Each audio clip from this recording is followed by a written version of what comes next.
أعوذ بالله من الشيطان الرجيم. بسم الله الرحمن الرحيم. الحمد لله نحمده ونستعينه ونستغفره ونعوذ بالله من شرور أنفسنا ومن سيئات أعمالنا. من يهدي الله فلا مضل له ومن يضلل فلا هادي له. أشهد أن لا إله إلا الله وحده لا شريك له وأشهد أن محمدا عبده ورسوله. أما بعد. Assalamualaikum warahmatullahi wabarakatuh. Alhamdulillah, jumpa lagi kita malam ini dengan izin Allah untuk kita meneruskan lagi arti yang terdapat dalam Al-Quran dari segi petunjuk, pengertian yang harus kita ikuti secara sebenar-benarnya. Dengan petunjuk yang benar, maka dapatlah jalan mustaqim yang kita cari. Kalau kita sebut ihdinas siratal mustaqim, tunjuklah kami ya Allah jalan yang lurus. Janganlah kita hanya berkata saja, kita harus berusaha sama-sama cari jalan itu. Minta Allah tunjukkan. Kalau kita minta Allah tunjuk saja, tidak akan jadi. Sebab itulah kita harus berusaha untuk mengkaji Al-Quran, mengkaji hadis, supaya kita dapat trust jalan. Dengan kita dapat jalan ini, maka syaitan akan jauh daripada kita. Orang yang mengkaji Al-Quran, dalam badan dia ada ayat-ayat Al-Quran, badan dia jadi panas dan dia ada cahaya. Kalau tuan-tuan nak tahu, tanya sendiri suatu orang-orang yang terasuk jin. Tanya jin, kamu takut orang yang macam mana? Dia akan beritahu sendiri. Sebab orang-orang yang mengkaji Al-Quran, dia faham petunjuk Allah, syaitan cukup takut pada mereka. Itu saja rahsia dia. Maka daripada situ senang dia mengelakkan diri daripada gangguan jin dan syaitan. Tuan-tuan dan puan-puan, saya ingin menarik perhatian tuan-tuan dan puan-puan. Dalam internet sekarang ini, kalau tuan-tuan perhatikan, sebenarnya dah beberapa tahun yang ada di situ, tentang seorang yang bernama Prophet TB Joshua. Prophet, dia sebut prophet, dia nabi. Dia ini Kristian. Bukan tujuan kita nak tiru dia, kita nak melihat dari aspek beza Islam dan Kristian. Disebut Prophet TB Joshua di dalam TV Emmanuel TV. Dulu saya sebut Peace TV daripada Ahmad Zakir. Tapi dia ni TV dia bersabit dengan gereja dia di Nigeria. Kalau tuan-tuan perhatikan, cuba Google tengok bagaimana Allah beri dia karamah. Penyakit yang menggila-gila, yang doktor semua dah tak boleh buat apa-apa. Mereka cari satu dunia doktor pun tak boleh. Doktor kata harus mati. Ada yang sampai nazar, ada yang dah pun turun wasiat. Tetapi dia dapat dengan tangannya saja dia berdoa. Tapi doanya itu saja menyebabkan dia menjadi kafir. Disebut in the name of mighty Jesus Christ. In the name of mighty Jesus Christ, be healed. Kalau tuan-tuan perhatikan, atas nama Jesus Christ, sikit lagi ya, sepatutnya dia sebut dengan nama Allah.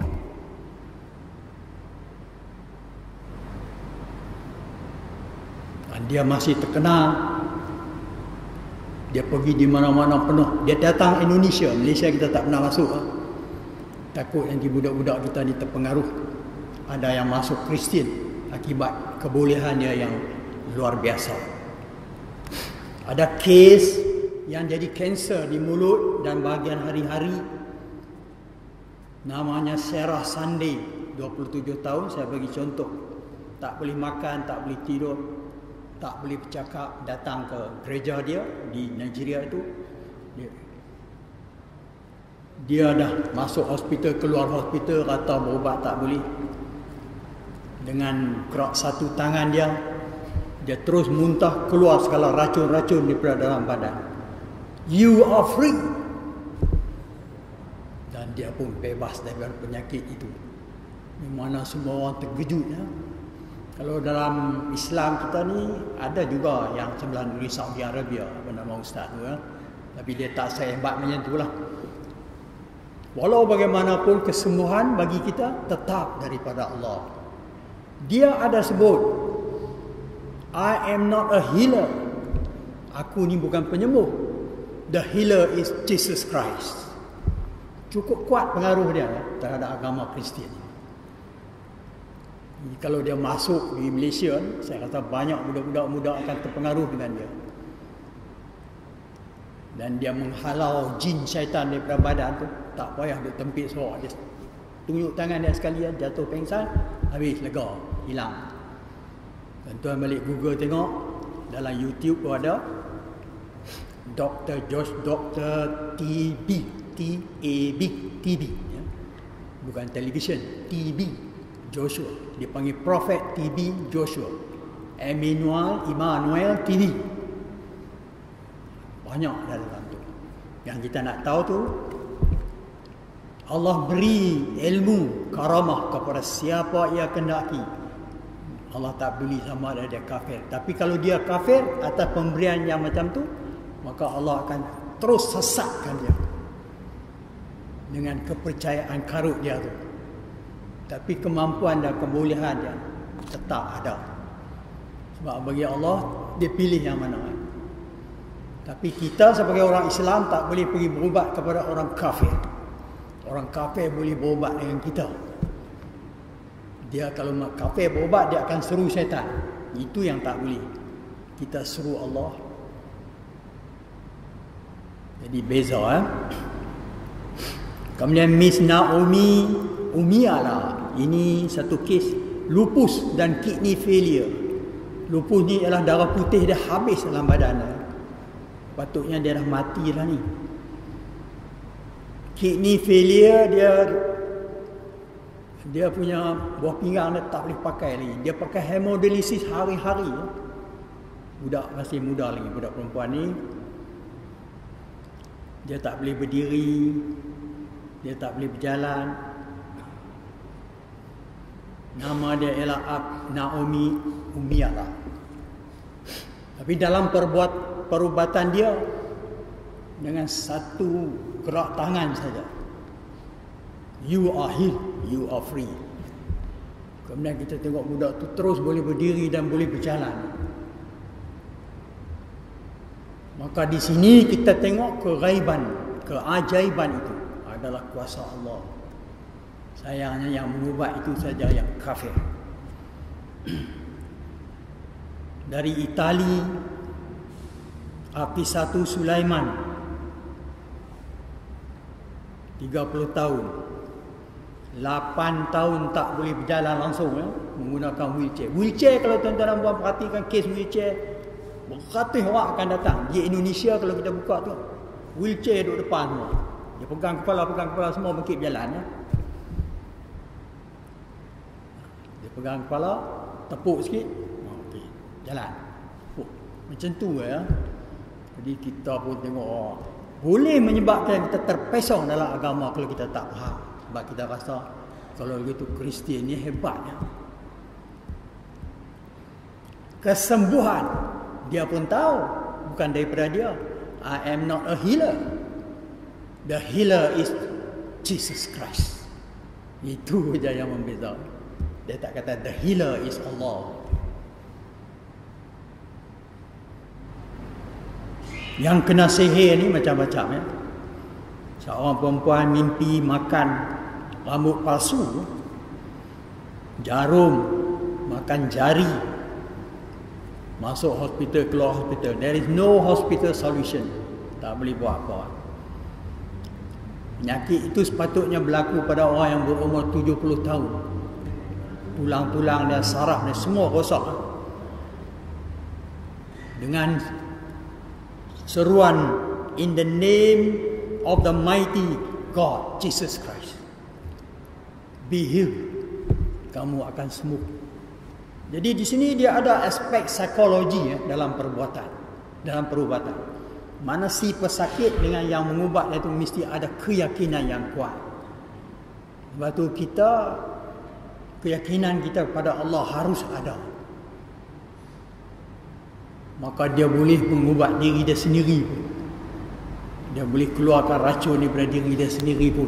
Dengan membaca ayat kursi di tangan, minta pada Allah supaya tangan dia itu panas dan api yang kuat supaya dia dapat mengeluarkan jin, iblis, syaitan dalam badan dia. Ya Allah, berilah aku kekuatan. Dia macam tu je. Yang kita tarik, kita baca lagi tarik, tuan-tuan akan tengok beza dia. Jadi dia boleh buat perubatan sendiri.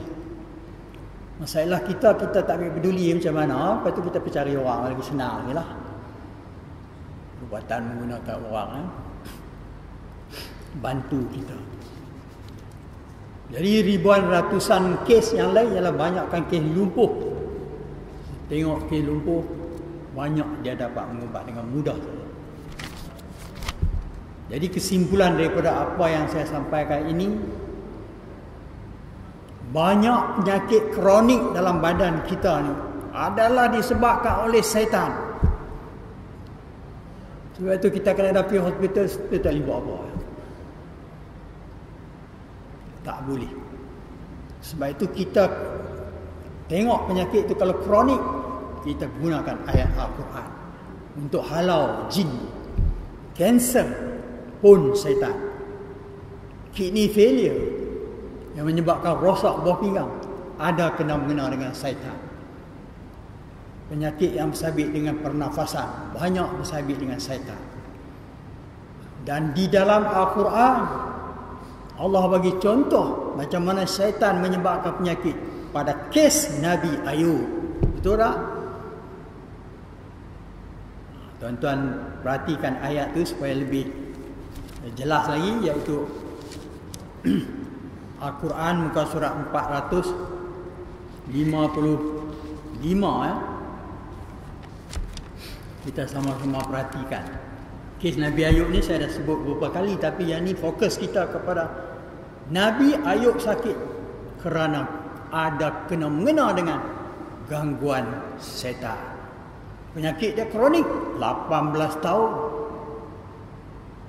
Jadi kalau manusia ada penyakit-penyakit kronik yang macam Nabi Ayub, maka dia kena kembali kepada Allah. Dia hospital, keluar hospital pun tak boleh buat apa. Kita tengok di sini pada ayat 41 surah Sad, surah 38, wazkur abdana, ingat hamba kami Ayub. Ayub tu hamba Allah. Pasal apa Allah tak sembuhkan dia? Biar dia sampai bertahun-tahun. Itu yang dikatakan dugaan Allah. Nak tengok Nabi Ayub ni lagu mana dia ketaatan kepada Allah. Nabi Ayub tak pernah mengeluh ya. Dia tak peduli. Apa yang dia sebut ialah, ya Allah, ya Tuhan aku, janganlah jadikan aku lupa kepada kamu. Di dalam keadaan sakit macam ni, jangan bagi aku lupa padamu ya Allah. Yang lain buat apa-apa dia tak kisah. Kita ada sakit sikit masuk kita, aduh awak yang sakit ni, aduh. Lagi syaitan masuk dalam badan dia.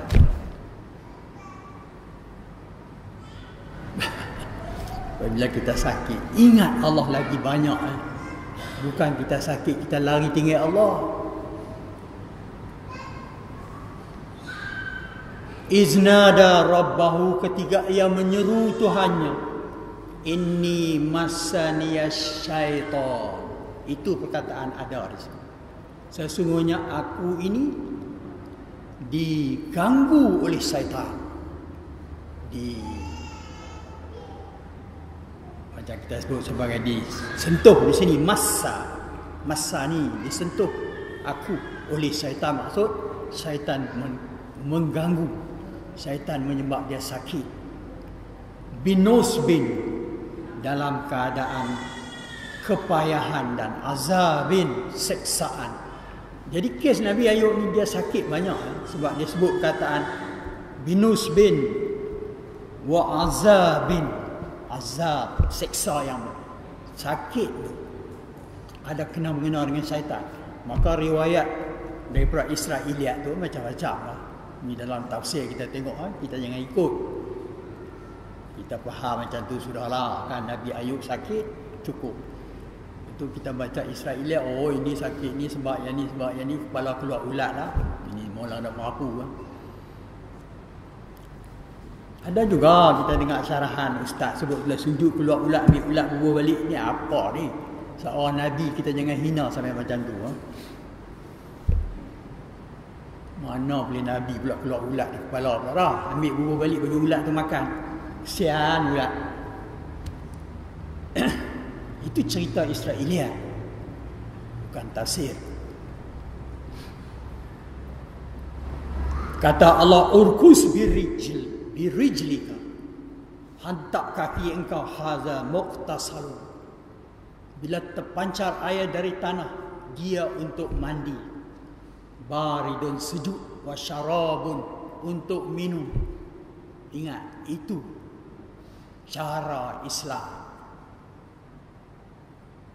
Sebab itu kita selalu bagi air, suruh dia minum, bagi dia mandi. Cara perbuatan kita. Kalau kita boleh buat dengan tangan, boleh hilang tu, wallahu a'lam, saya tak tahu, mungkin karamah Allah bagi luar biasa.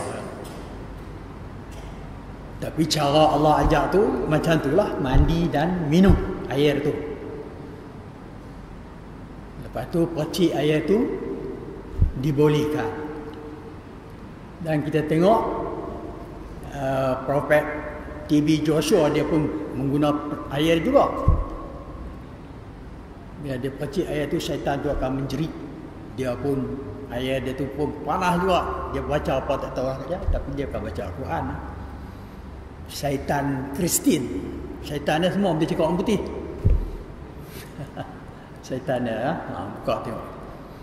Syaitan dia semua cakap Inggeris ya. Syaitan kita orang tak hati kot. Syaitan kita cakap Melayu kan.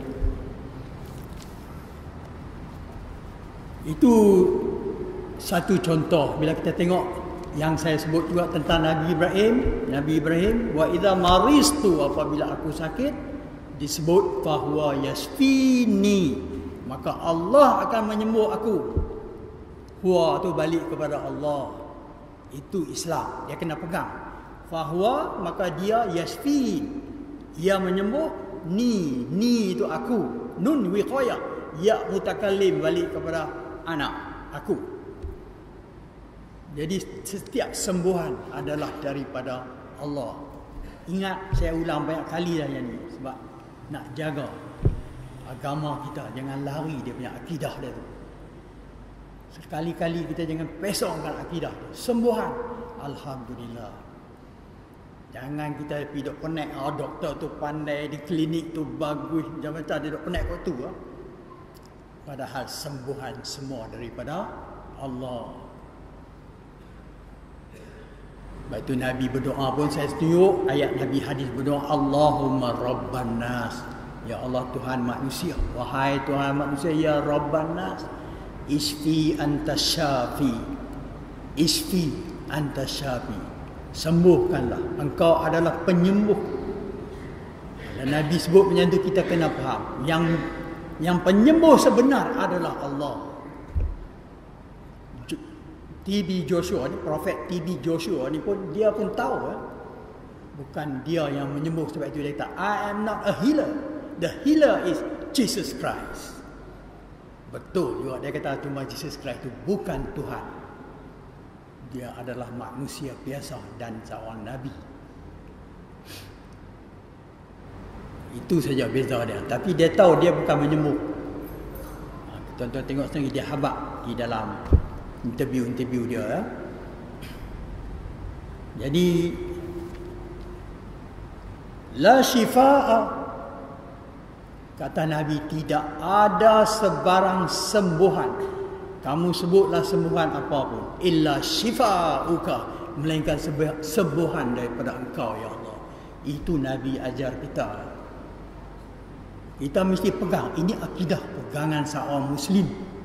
Sembuhan daripada Allah, penyakit pun daripada Allah. Sebab segala penentuan daripada Allah, baik, tak baik, semua takdir daripada Allah. Manusia tak boleh membuat penentuan. Kalau manusia boleh buat penentuan, dia jadi Tuhan. Betul tak? Dia tak boleh. Sebab tu kita tengok pada hadis Nabi, apabila kamu berada dalam kesukaran, kata Nabi, kuatkan diri. Al-Khuwah, yang maha kuat, ikut asma Allah, kuatkan diri. Maka katakanlah, Bismillahirrahmanirrahim. Bila kita kata Bismillah dengan nama Allah, TV Joshua kata, in the name of Jesus Christ, dia jadi kuat. Kita in the name of Allah, kita jadi kuat. Akidah kita tak lagi. Akidah TV Joshua ni sudah kafir atas nama Jesus Christ. Kata Nabi, kalau kamu sebut macam tu, maka katakanlah Bismillahirrahmanirrahim.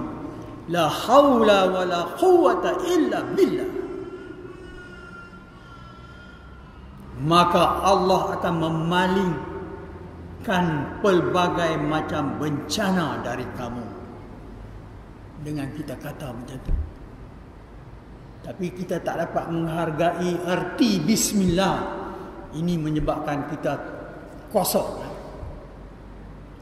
Apabila kita melakukan satu bukan atas nama Allah, kita melakukan atas nama siapa? Cuba abang. Kita seorang Muslim menyerah diri pada Allah, tapi kita tak melakukan sesuatu atas nama Allah, kita melakukan atas nama siapa? Sebab tu bila kita makan nasi tak bunyi je Bismillah, syaitan akan makan bersama kita. Kita tak pandang serius kan? Itu Nabi ajar kita, jaga. Syaitan makan tangan kiri, kita pun makan tangan kiri. No masalah nak pakai garpu, cucuk. Kita pun kiri. Garpu, cucuk. Pisau kanan, cucuk hak yang potongan pisau, makan kiri. Jadi makan dengan syaitan pula. Kadang-kadang ayat Zam-Zam pun tuang, makan dengan kiri, arak marah. Arak sambil lalu pegang gelas tu, tukar kita dengan kanan. Dia berheran. Kita tak peduli ya. Sebab kita tak nampak syaitan tu.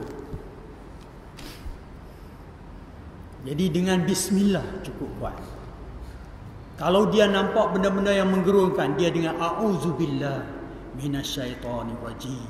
Bagi penuh kekuatan lafaz dia. InsyaAllah syaitan tu akan takut. Sebab tu ada setengah ulama perubatan Islam ni, dia aku dengan nama Allah dia sebut Bismillah wa Allahu Akbar. Bismillah wa Allahu Akbar. Syaitan tu akan keluar. Macam tu saja. Jadi nama Allah boleh memberi kita jadi manusia kuat. Di mana saja kita bergerak dan kita buat, mesti atas nama Allah. Masuk dalam masjid ke, keluar masjid ke, naik kereta ke, balik rumah, masuk dalam rumah, keluar rumah, mesti kena bunyi tu Bismillah. Setiap kali dia ingat Allah, setiap kalilah Allah akan ingat dia. Ini basic dalam Islam. Asas-asas yang harus ada dalam diri dia yang kita tidak diajar pentingnya bismillah. Bila disebut bismillahirrahmanirrahim, mula-mula sekali Al-Quran. Tuan-tuan perhati tak? Sebelum Al-Fatihah, bismillah. Mana ada ayat lain? Jadi nak bagi tahu pentingnya. Setiap permulaan itu adalah dengan nama Allah. Bismillah itu ialah majawa majrun muta'alliq bi ma'zuf khabar. Mubtada dia tidak ada di situ. Pokok persoalannya tidak disebut di dalam bismillah. Pokok persoalan ialah permulaan. Setiap permulaan itu adalah dengan nama Allah. Baru betul bismillahirrahmanirrahim, tapi tidak diterjemah macam tu tuan-tuan perhati. Jadi orang baca dengan nama Allah, jadi dia tak faham. Dia tak faham. Bila kita kata setiap permulaan itu adalah dengan nama Allah, fahamlah. Kalau gitu nak mula apa pun kena bismillah. Dia tahu pentingnya bismillah. Nak baca Al-Quran, a'udzubillah, Allah ajar kita. Wa iza qara'tal Qur'an fasta'iz billahi minasyaitonir rajim. Lepas tu barulah bismillahirrahmanirrahim. Tengok macam mana Allah mengajar kita, macam mana Nabi mengajar kita. Kemudian kita perhatikan sambungan daripada surah Al-Mujadilah yang lepas dulu, ayat 20, ayat 22. Tuan-tuan dan puan-puan ingat lagi Quran muka surat 544.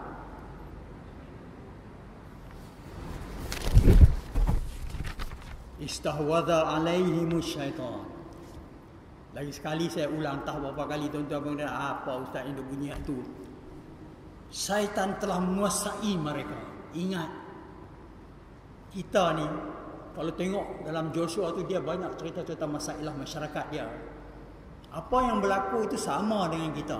Yang membezakan ialah mereka Kristian. Itu jin tu juga. Kerja jin tu saya tengok dalam bahagian YouTube dia punya lah. Tiap-tiap YouTube yang ada kisah dia tu. Dia kerja, dia pecah belah rumah tangga ni cukup banyak. Dia tak boleh tengok orang senang. Kalau di rumah tu ada bahagia suami isteri, dia mesti cari jalan bagi jadi gaduh, bagi jadi cerai-berai. Kalau tak cerai-berai, dia susah. Sebab tu kita tengok anak-anak kita kahwin 2 bulan cerai, 3 bulan cerai. Kita pun tak percaya awak kami tua-tua lu kahwin tak cerai apa-apa. Sebab budak-budak sekarang dia tak kisah langsung nak semayang ke nak apa. Dia tak ada hubungan dengan Allah, terputus. Maka mudah untuk syaitan menghasut dia. Main drama di dalam drama manusia, syaitan ada di situ. Setiap masa untuk menyesatkan kita. Dan apabila syaitan menguasai dia, dia akan ikut syaitan. Maka dia ikut syaitan tu pasal apa? Fa'ansahum zikrullah. Sebab mereka lupa kepada peringatan Allah. Banyak adalah Al-Quran, tuan-tuan perhatikan, yang kita sebut dalam surah Al-A'raf misalnya, ya bani Adam la yaftinannakumus syaitan. Itu pun sudah cukup, Yasin lagi dan sebagainya. Jangan syaitan menipu kamu, buat fitnah pada kamu, menipu. La yaftinannakumus syaitan seperti kama akhraja abawaikum minal jannah. Sebagaimana dua buah kamu Adam dan Hawa dikeluarkan daripada syurga. Ingat dan ingat. Banyak Al-Quran mengingat kita tentang syaitan. Tapi apakah tindakan kita terhadap syaitan ni? Banyakkan kita tak peduli pun. Sebab syaitan ni kita tak nampak. Maka tak jadi penting bagi kita. Kalau dia nampak syaitan tu duduk jalan sana sini, duduk jalan ni, duduk kacau ni, dia takut juga. Tapi tidak ada, maka dia tidak takut. Dan apabila dia dikuasai, dia jadi kumpulan syaitan. Kumpulan syaitan ni ialah kumpulan yang rugi, kata Allah, dan mereka adalah termasuk golongan yang zalim. Kita perhatikan orang-orang zalim ni, tuan-tuan dan puan-puan, dalam surah Ibrahim, iaitu surah 14. Kalau tuan-tuan ada Al-Quran itu, perhatikan Al-Quran muka surat 260 tentang manusia zalim, bagaimana kedudukan dia di sisi Allah pada hari akhirat nanti. Gulungan yang mengikut langkah-langkah syaitan, gulungan yang jadi gulungan durhaka. Kemudian kita perhati pada ayat 42 Quran muka surat 36 ayat 42 surah Ibrahim, iaitu surah 14 ya. Surah 14. Wala tahsabannallah, la di sini la nahiyah jazimah, makna jangan. Tahsabanna tu fi'il mudhari' mabni mansub, fi'il mabni 'ala al-fathah. Tahsaban mana tahsabu, jadi tahsaban, dan nun tu jadi nun taukid, menguatkan. Dan jangan kamu sekali-kali mengira, hasin ba tu al-muhisab, hisab, kira hisab. Jangan kamu mengira bahawa Allah ghafilan. Ini Allah tuju ayat ni terus pada Nabi dan kita. Banyak orang dia semacam tak puas hati ya. Awak Allah tak buat apa-apa pun dia tu. Dia jahat, durhaka, dia buat benda-benda, dia curi, dia menyamun, dia tak pernah semayang, dia tak apa tu, macam orang kafir kan. Allah tak buat apa-apa. Dia semacam lagu hilang keyakinan. Tapi ayat ni diturunkan untuk nak tunjuk kepada manusia, bukan Allah lalai daripada perkara-perkara macam ni, tak peduli kepada orang-orang zalim ini. La tahsabannallah, jangan kamu kira bahawa Allah ghafilan, lalai, tak ambil berat, lengah. Itu ghafilan, maf'ulun bih kedudukannya, objek kepada ayat itu.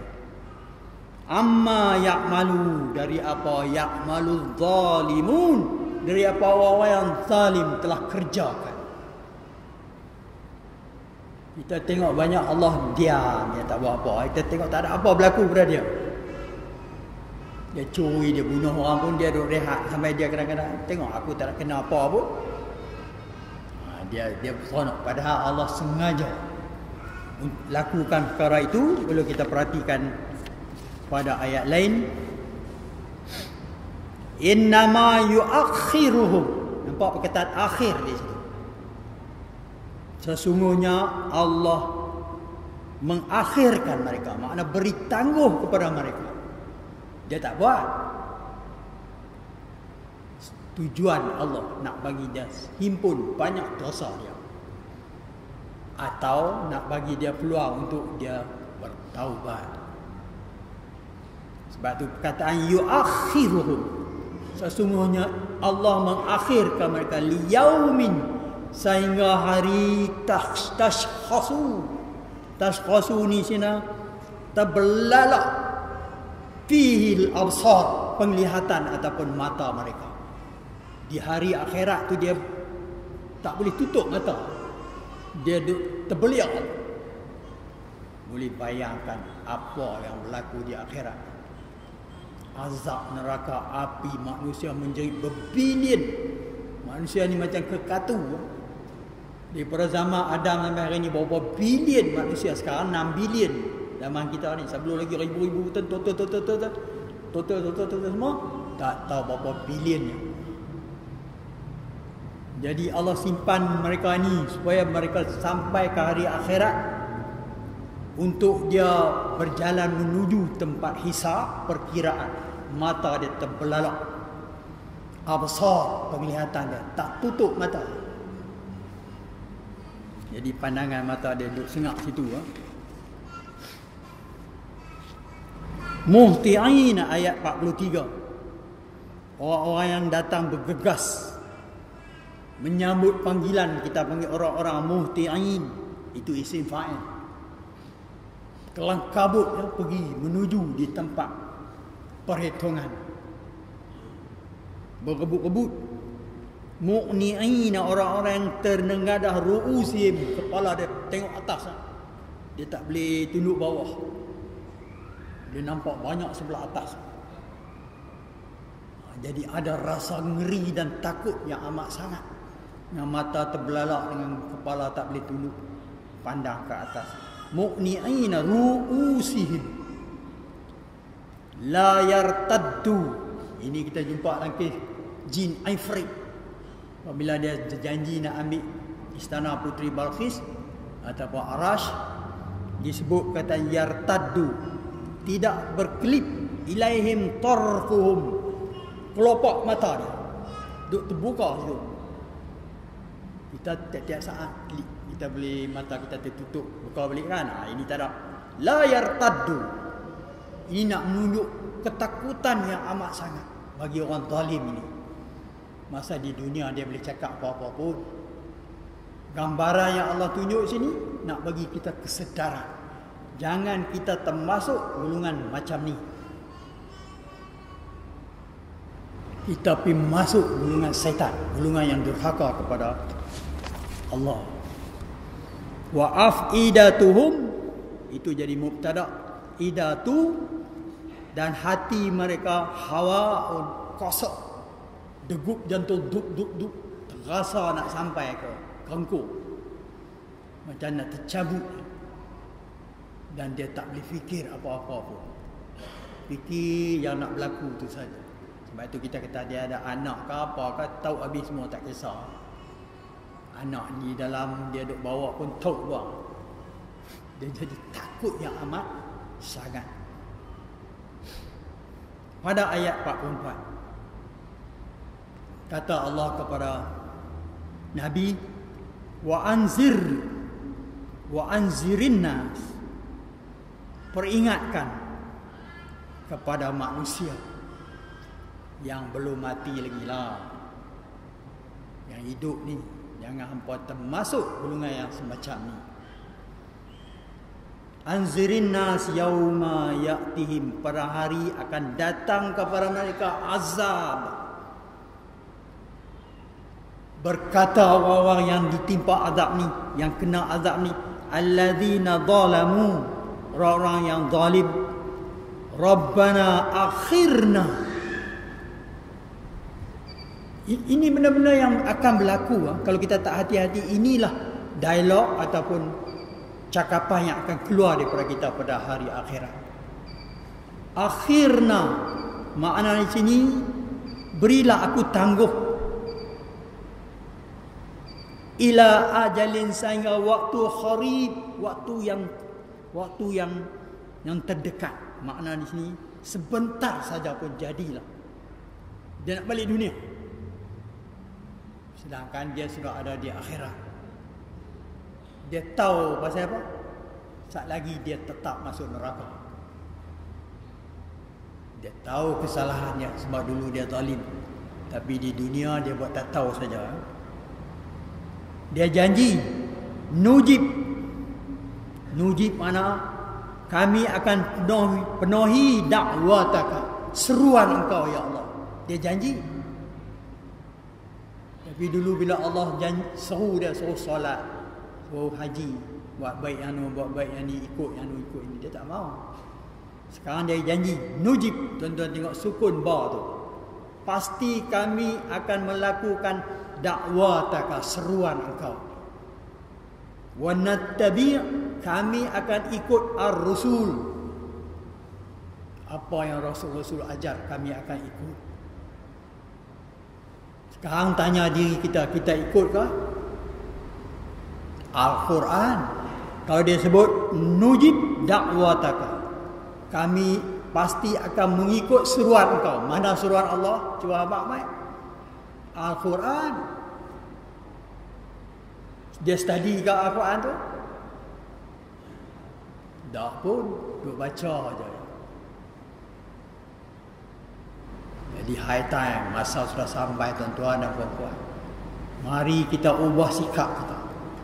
Belajar perintah Allah, fahami dan ikut. Tidak jadi macam ni.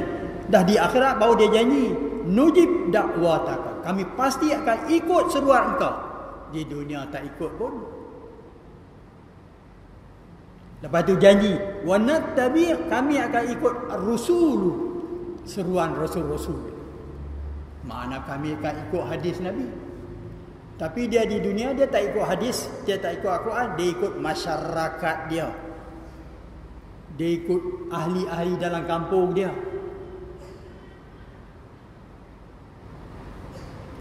Ni ada tak dalam Al-Quran ni yang kamu buat ni? Tak tahu lah, tapi semua orang duk buat macam tu. Hampa lah duk buat ni. Apa ni? Orang tak nak buat macam tu. Tak ada ke dalam Al-Quran ni? Orang tu tanya dia. Tu tak tahu lah, tengok sendiri lah. dia tak kisah. Tapi di akhirat, nujib da'watak, kami pasti akan mengikut seruan kau. Seruan Allah adalah Al-Quran. Takkan seruan Allah di luar Al-Quran pula. Semua wahyu di sini, tuan-tuan, puan-puan. Belajar memahami perintah Allah dan petunjuk Al-Quran supaya kita selamat. Belajar hadis Nabi, wa nattabi'ir rasul, itu janji di akhirat dah tak guna. Jadi kalau kita nak ubah, kita ubah sekarang. Pergi beli ya, cara-cara belajar hadis dan sebagainya. InsyaAllah pelan-pelan kita boleh. Jadi disebabkan kesutuhan masa, minggu depan saya akan sambung lagi insyaAllah. Mohon maaf sekiranya ada apa-apa yang tersinggung bagi pihak tuan-tuan dan perempuan. Sekian wabillahi taufiq wal hidayah. Wassalamualaikum warahmatullahi wabarakatuh.